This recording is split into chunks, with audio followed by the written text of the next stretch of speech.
상쾌한 아침 원주에서 출발합니다.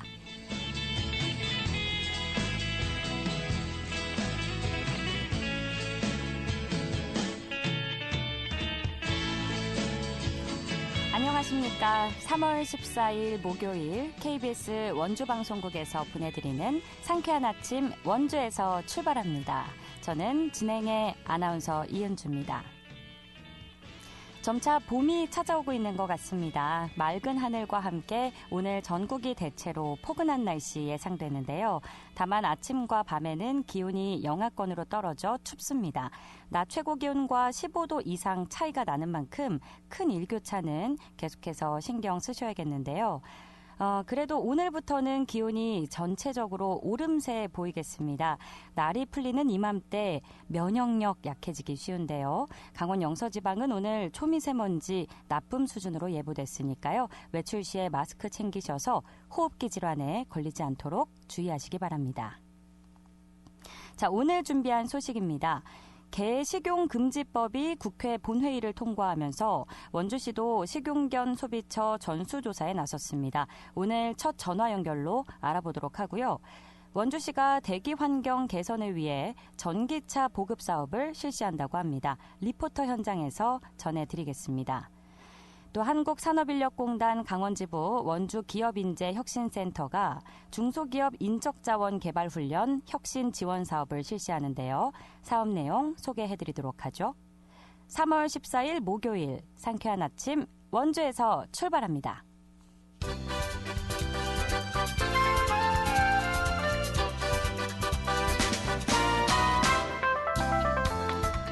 오늘의 뉴스입니다. 어제 오후 3시쯤 횡성군 횡성읍 의파리의 야산 근처 들판에서 불이 났습니다. 산림당국과 소방당국은 헬기 등 장비 19대와 인력 60여 명을 투입해 1시간 만에 불길을 진화했는데요. 이 불로 작은 나무와 풀 등 1,500제곱미터가 소실됐습니다.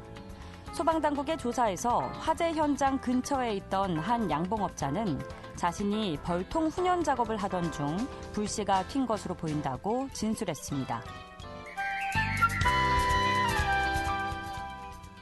원주시가 신혼부부와 청년의 주거 부담 완화를 위해 소형 평형과 임대주택의 건립을 확대하고 세대분리형 주택 등 1인 가구 맞춤형 설계를 권장합니다.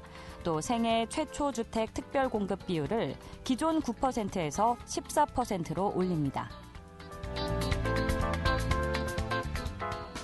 영월군이 도시민의 성공적인 농촌 정착을 돕기 위해 다음 달부터 10월까지 강원에서 살아보기 프로그램을 운영합니다. 프로그램에 참여하는 도시민에게는 주요 작물 재배 기술 등 영농 체험과 교육이 제공되고 귀농 귀촌을 사전에 준비할 수 있도록 지원합니다. 프로그램은 귀농형과 귀촌형 두 가지 유형이며 이달 20일까지 귀농형 참가자 5명을 우선 모집합니다. 오늘의 뉴스였습니다.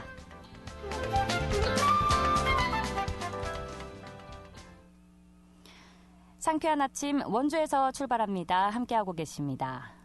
개 식용 종식 특별법이 시행됨에 따라 원주시 농업기술센터가 개 사육 농장과 도축장, 식당 등에 대한 실태조사를 추진합니다.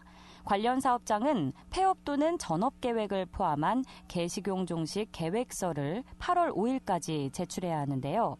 원주시청 축산과의 김준희 축산과장 연결해서 자세한 이야기 나눠보도록 하겠습니다. 과장님 안녕하십니까? 네, 안녕하십니까? 네, 지난 2월 6일에 개 식용종식 특별법이 공포가 됐죠. 원주시도 식용견 이용업체 등에 대한 실태조사를 실시할 계획이라고 밝혔는데요. 지난해 11월 보도에 따르면요. 강원 지역 중에서 원주시가 식용개 소비처를 두고 있다는 기사가 있었는데 현재 파악되는 원주시 식용견 소비처는 얼마나 되나요?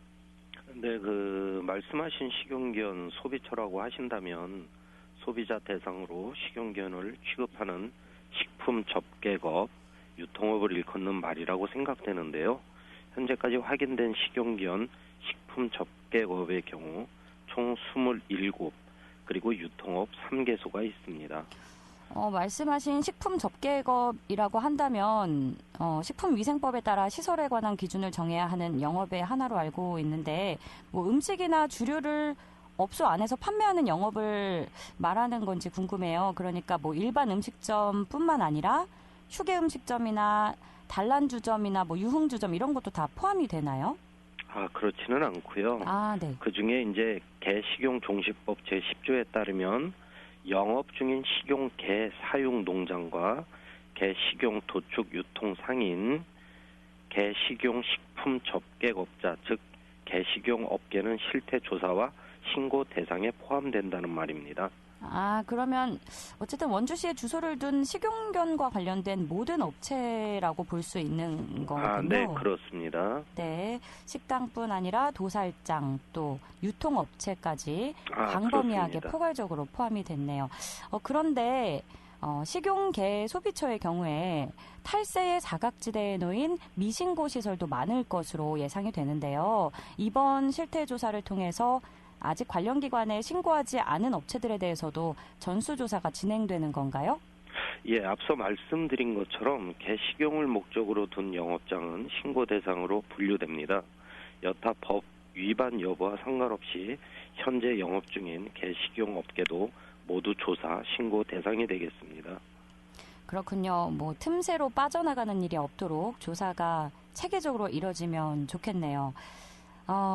많은 논쟁이 있었던 주제인 만큼 관련 업계 종사자들에 대한 보상책은 없는지 궁금하신 분들 계실 텐데 원주시의 경우에는 업체들에 따로 보상을 지급하지는 않나요? 저희가 그 보상에 대한 대책 마련은 현재 농림축산식품부에서 정하고 있습니다. 네. 현재까지 이와 관련된 세부적인 보상 기준이 세워지지 않은 실정이고요. 추후 폐업 또는 전업에 대한 보상 마련이 정해지는 경우 원주시청 홈페이지를 통해 재공고할 예정입니다. 세부적인 보상 기준은 아직까지 없는 거네요. 네, 그렇습니다. 네, 구체적인 보상 기준이 마련이 되어야 관련 업계 종사자들도 적극적으로 따라주지 않을까 싶은데 보상이 나오는 혹시 뭐 대략적인 시기도 아직 안 정해진 걸까요? 예, 현재까지는 구체적인 사항은 없습니다. 알겠습니다. 기간이 5월 7일까지죠. 2달 좀 안 되게 남은 이 기간 내에 폐업 또는 전업 신고를 하지 않는 업체에 대해서는 어떤 제재가 가해지나요? 저희가 그 관련법인 개식용종식법 18조 과태료 사항 1항에 따라서 신고를 하지 않거나 이행 계획서를 제출하지 않을 경우에는 300만 원 이하의 과태료를 부과한다고 명시가 되어 있습니다. 또한 이 항에 따라 정당한 사유 없이 자료 제출에 요구하지 아니하거나 거짓 자료를 제출한 자에게는 100만 원 이하의 과태료를 부과할 수 있습니다. 사실 이 자발적인 신고도 중요하고요. 그에 맞는 보상도 그리고 지키지 않은 경우에는 제재를 가하는 것도 모두 잘 이루어져야겠지만 동물은 물건이 아니잖아요. 이 생명을 존중하는 자세라고 해야 될까요? 우리의 인식 개선이 선행되어야 하지 않을까 싶은데 과장님 어떻게 생각하시나요? 저희가 현재로서는 그 농림축산식품부에서 신고해야 하는 품종과 마리수 등의 신고 대상이 정해지지가 않았습니다. 네. 예, 따라서 폐업 전업에 따른 보상 기준을 마련하지 않았기 때문에 행정적인 결합은 사실 있다고 볼 수 있지만 이게 정확히 명시가 돼서 이제 시행을 하게 된다면 저희가 그에 따라서 추진할 상태에 있습니다. 네네네. 우리 모두의 인식 개선이 또 선행되어야 할 것 같다는 생각이 들어서 말씀을 드렸는데 혹시 과장님 그러면 성남의 태평동 일대에 원래 전국 최대 규모의 개 사육장과 도축장이 있었는데 그게 시민공원으로 탈바꿈했다고 하더라고요. 이게 좀 원주에서 어떻게 뭐 참고하거나 좀 할 만할까요? 글쎄요. 그쪽 상태하고 저희 상태하고는 좀 사실 비교를 할 수 없을 정도의 그 단위로 된 지역이거든요. 네네. 예, 그래서 저희로서는 아직까지는 다만 이제 비반려인과 반려인들이 공존할 수 있는 놀이터 조성이라든가 보건소 그리고 교육장소 등을 저희가 추가적으로 설치할 계획에는 있습니다. 그렇군요. 잘 추진이 됐으면 좋겠네요. 이 사안은 사실 해외에서도 관심이 크다고 하는데요. 모쪼록 지난달 공포된 개 식용종식 특별법이 잘 지켜져서 이를 계기로 올바른 동물 복지 문화가 조성될 수 있으면 좋겠습니다. 과장님 앞으로도 많이 애써주시고요. 오늘 말씀 감사합니다. 네, 감사합니다. 지금까지 원주시청 축산과의 김준희 축산과장 연결했습니다.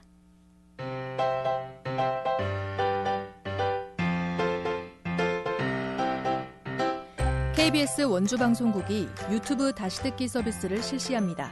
매일 아침 강원 영서남부권의 뉴스와 정보를 전해드리는 상쾌한 아침 원주에서 출발합니다는 KBS 원주라디오 유튜브 채널을 통해 다시 들을 수 있습니다.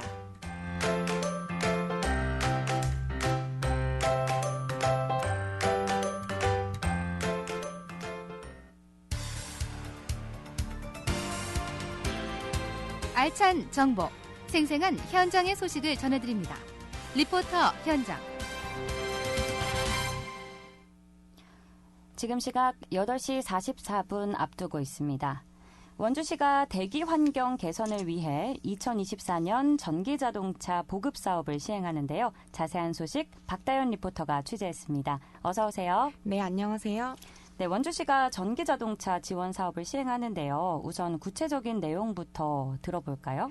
네, 국가 대기오염 배출량 통계에 따르면 원주시 미세먼지 자체 발생원 중 도로 이동 오염원은 10% 이상의 비중을 차지하고 있고 또 작년에만 70건에서 80건 이상의 매연 과다 발생 차량 신고가 접수되기도 했는데요. 그만큼 시민들도 대기오염에 대해 체감하고 있다는 것이 느껴졌습니다. 전기자동차 보급 사업은 이런 화석 연료로 운행되는 내연기관 차량의 비중을 낮추고 무공해차인 전기자동차의 비중을 높임으로써 미세먼지 배출량을 줄이기 위해서 추진하고 있는 사업인데요.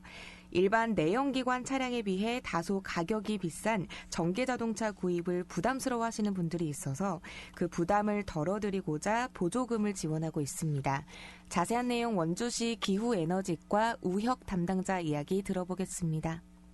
친환경 자동차법이 2022년 1월 26일자로 이제 개정이 됨에 따라서 총 주차 면수 50면 이상의 시설의 경우 의무적으로 기축 시설은 총 주차 면수의 2%, 신축 시설은 이제 총 주차 면수의 5% 이상 전기차 충전 시설을 설치함으로써 아무래도 이제 충전 인프라가 확충되어서 이제 전기차 자동차 소유주분들의 충전 편의가 조금 향상됨에 따라서 전기자동차 구입에 대한 관심도도 조금 높아지고 있습니다. 올해는 약 100, 상반기에는 승용 400대, 화물 200대, 승합 10대 등 총 610대, 하반기에는 승용 330대, 화물 190대 등 총 520대를 지원할 예정입니다. 상반기에는 이미 2월 27일에 공고가 나가서 28일 날 접수를 시작하였고 지금 현재 승용은 한 90대, 화물은 한 10대 정도 지금 접수가 들어왔어요. 하반기 사업은 7월 중 공고될 예정이고 12월 16일까지 출고되는 차량에 하나여 이제 접수할 예정이지만 예산이 조기 소진되면 조기 마감할 수 있습니다. 저도 원래 전기자동차를 올해 구입하려고 생각을 했었는데 네. 이런 충전 문제나 이런 게 조금 걱정이 돼서 망설였거든요. 사실 근데 오래전부터 이 대기오염 문제는 전 세계가 체감하고 있고 누구도 피해갈 수 없는 문제잖아요. 네. 이 지원 사업이 좀 잘 진행이 됐으면 좋겠는데 올해 전기자동차 지원 사업이 이전과 어떤 점들이 좀 달라졌을까요? 네, 올해 전기자동차 지원 사업에서 주요 달라진 점이라고 한다면 차상위 이하 계층에 대한 추가 보조금이 국비 지원액의 10%에서 20%로 증액됐고요. 전기택시 추가 보조금도 국비 200만 원에서 250만 원으로 증액됐습니다. 또 기존 경유 화물차를 폐차하고 택배용 차량으로 전기 화물차를 구매 시 국비 지원액의 10% 추가 지원하고 있는데요. 마지막으로 소형 화물 전기 차량을 구입하시는 분들은 기존 소유하고 있는 경유 화물차 폐차 이행 여부에 따라 폐차 이행 시 성능 보조금 50만 원 추가 지원, 미이행 시 50만 원이 차감됩니다. 아무래도 금전적인 부분이 중요할 수밖에 없는데 추가 보조금이 다 좀 증액이 됐다는 반가운 소식이네요. 신청은 어떻게 해야 하는지 궁금해요. 이 신청 방법과 또 신청 대상은 어떻게 되나요? 네, 전기자동차 보급사업 신청 대상은 신청일 기준 90일 전부터 원주시에 주소를 둔 개인 사업자, 법인으로 승용은 2년, 화물은 5년 내에 보조금을 받은 이력이 없어야 합니다. 신청 방법은 판매 대리점을 통한 대리 신청으로 무공해차 통합 누리집을 통해 전산상으로 신청을 받고 있는데요. 올해는 총 130억 원의 예산을 투입해 전기자동차 1,130대를 보급할 예정입니다. 신청은 예산 소진 시 마감되는 점 참고하시기 바랍니다. 이어서 원주시 기후에너지과 우혁 담당자 이야기 들어보시죠. 일단은 전기자동차 구입 예정인 시민분들께 두 가지 당부사항을 조금 드리고 싶은데요. 일단 보조금을 받고 전기자동차를 구입을 하면 의무 운행 기간이 있습니다. 양도 양수랑 폐차 말소는 2년, 수출 말소는 5년인데요. 이제 그 내에 이제 양도 양수를 하시거나 폐차 말소, 수출 말소를 하시면 보조금 환수금이 발생을 합니다. 그렇기 때문에 이제 의무 운행 기간을 지켜주셔야 되고 화물 차량 같은 경우에는 1년 내에 또는 이제 1만 킬로를 주행하지 못하고 이제 판매를 하실 경우에는 비 30%와 지방 환수율에 따른 지방비를 이제 환수하고 있습니다. 두 번째로 이제 전기자동차를 이제 처음 구입하셔가지고 운행하시는 분들이 조금 간과할 수 있는 부분들인데요. 충전구역에서 이제 전기자동차니까 이제 충전구역에 주차해도 되겠지라고 생각을 하시는데 급속 충전기 앞에 이제 충전구역에서는 1시간, 완속 충전기에서는 14시간 이상 주차를 할 경우에는 과태료가 10만 원 이하의 과태료가 부과될 수 있습니다. 박다연 리포터도 운전을 해서 다니시나요? 네, 운전합니다. 전기자동차인가요? 아니, 전기자동차는 아닙니다. 네. 저희 함께 바꿔볼까요? 네, 네. 좋죠. 고민을 해봐야 될 것 같습니다. 아무래도 환경을 지키는 일에 앞장서는 거기 때문에 네. 많은 분들이 혹시 자동차 바꿀 계획 있으시다면 고려해 보시면 좋을 것 같네요. 네, 전기자동차 보조금을 받고 구입한 전기자동차는 의무 운행 기간이 있는데요. 2년 이내에 양도 양수, 폐차 말소를 할 경우 보조금을 환수할 수 있습니다. 이 점 유의하셔서 구매하시길 바라고요. 또 많은 분들이 차종별 보조 금액을 궁금해하시는데요. 원주시청 홈페이지 시정 소식란, 또 원주 공고란을 확인하시거나 무공해차 통합 누리집을 통해서 자세히 확인해 보시기 바랍니다. 네, 원주시청 홈페이지와 또 무공해차 통합 누리집 이런 부분들을 살펴보면 도움이 된다는 말씀이시죠? 네. 네, 알겠습니다. 잘 들었습니다. 박다현 리포터였습니다. 네, 감사합니다.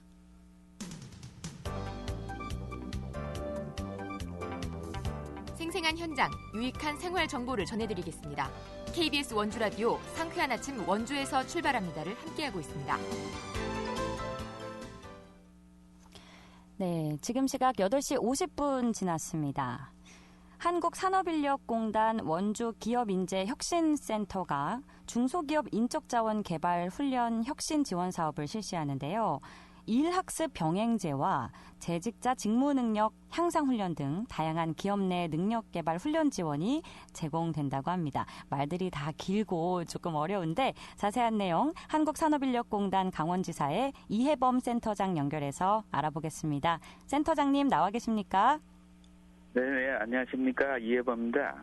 네, 반갑습니다.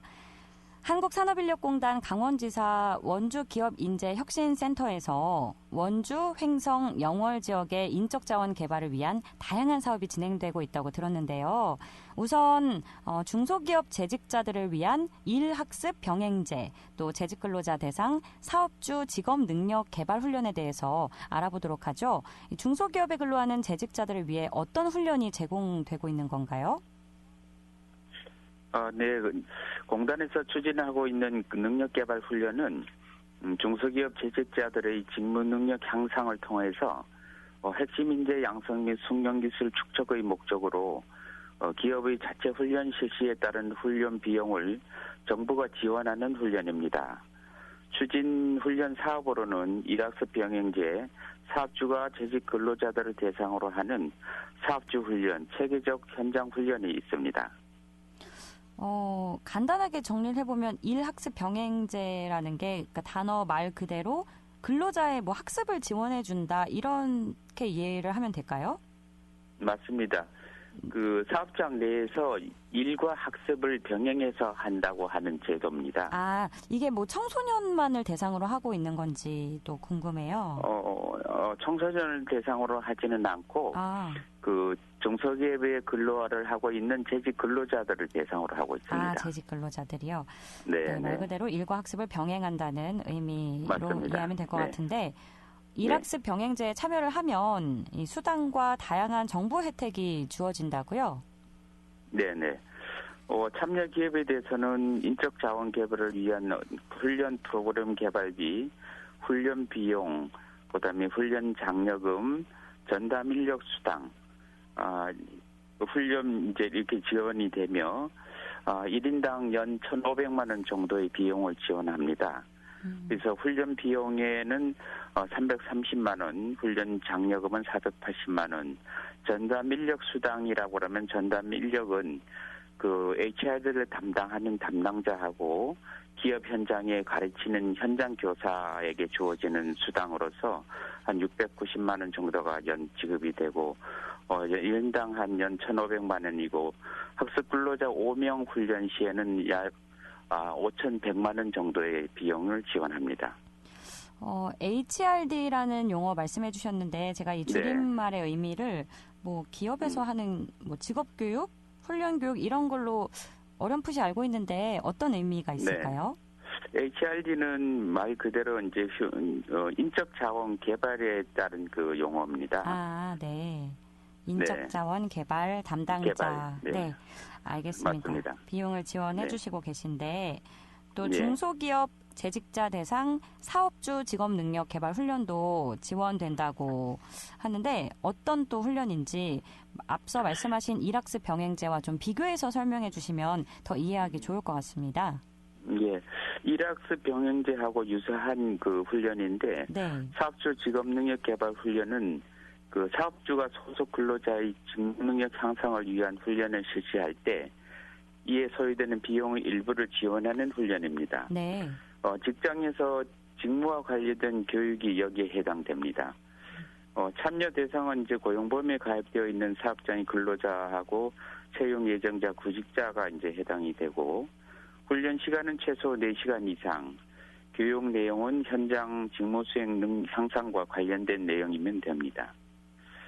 또한 그 일학습 병행제하고 차이점은 일학습 병행제는 훈련 기간이 1년 이상이고 훈련 방식이 이제 현장 훈련하고 현장 외 훈련으로 이제 구분되어서 진행됩니다. 또한 그 고숙련 기술 습득을 위해서는 체계적인 현장 훈련인 일학습 병행제를 도입을 해야 되고 사업주 훈련은 단시간 훈련입니다. 단시간 훈련으로 직무에 필요한 신속한 직무 습득을 위한 훈련으로 진행이 됩니다. 들어보면 배움의 기간에 특히 차이가 있는 것 같네요. 맞습니다. 네. 네. 현재 강원도는 지리적 특성상 인력 채용과 기술 축적이 사실상 좀 어려운 상황인데요. 그럼에도 일학습 병행제를 통해서 다양한 기업이 좀 핵심 인재를 배출할 수 있었다고요? 네, 맞습니다. 지금 현재 우리나라의 그 생산인 그 출산율이 저하되고 있기 때문에 기업에서도 인력난이 굉장히 시급한 상황입니다. 이제 또 그 강원도의 경우에는 인구가 적고 우량 기업의 숫자도 적습니다. 그래서 산업인력은 보통 특성화 고등학교나 대학, 공공훈련기관에서 이제 인력을 양성하고 있으나 상당수의 인력이 이제 타 시도로 전출하고 있고 또 반대로 도내로 유입되는 인력은 아주 소수에 불과합니다. 네. 그런데도 불구하고 도내 소재한 단정 바이오, K프라이드, 네오플렘 등 이제 상당수 기업이 핵심 인재 양성과 인력난 확보를 위해서 일학습 병행제라는 도입을 해서 훈련 사업에 이제 참여하고 있습니다. 그래서 근로자들이 자체 훈련으로 숙련 기술 축적과 직무 노하우 보유로 장기 근무가 이제 이루어지고 있고 기업의 대표 근로자들의 수당과 지급하는 등 복지에 적극적으로 지원하고 있습니다. 일학습 병행제를 통해서 그럼 배출된 근로자들의 퇴사율은 어떤 편인가요? 네. 일학습 병행제를 통해 기업 내 이제 훈련 환경이 조성이 되겠죠. 네. 그래서 체계적인 훈련으로 근로자들의 직무 노하우가 이제 축적됨으로써 이제 매출이 향상되는 결과를 낳고 장기 근속자들이 이제 이직률이 20%나 감소한 그런 기업의 사례도 있습니다. 네. 관련 또 설명회가 4월에 시작이 된다고 하는데 많은 분들이 관심을 가지셨으면 좋겠네요. 오늘 말씀 여기까지 맞습니다. 듣겠습니다. 고맙습니다. 예. 네, 감사합니다. 지금까지 한국산업인력공단 강원지사의 이해범 센터장과 이야기 나눴습니다. 3월 14일 목요일에 전해드린 상쾌한 아침 원주에서 출발합니다. 오늘 순서는 여기까지입니다. 라디오 다시 듣기 서비스는 KBS 원주 라디오 유튜브 채널을 통해 이용 가능하니까요. 많은 청취 부탁드립니다. 저는 내일 다시 찾아뵙죠. 진행의 이은주였습니다. 좋은 하루 보내세요.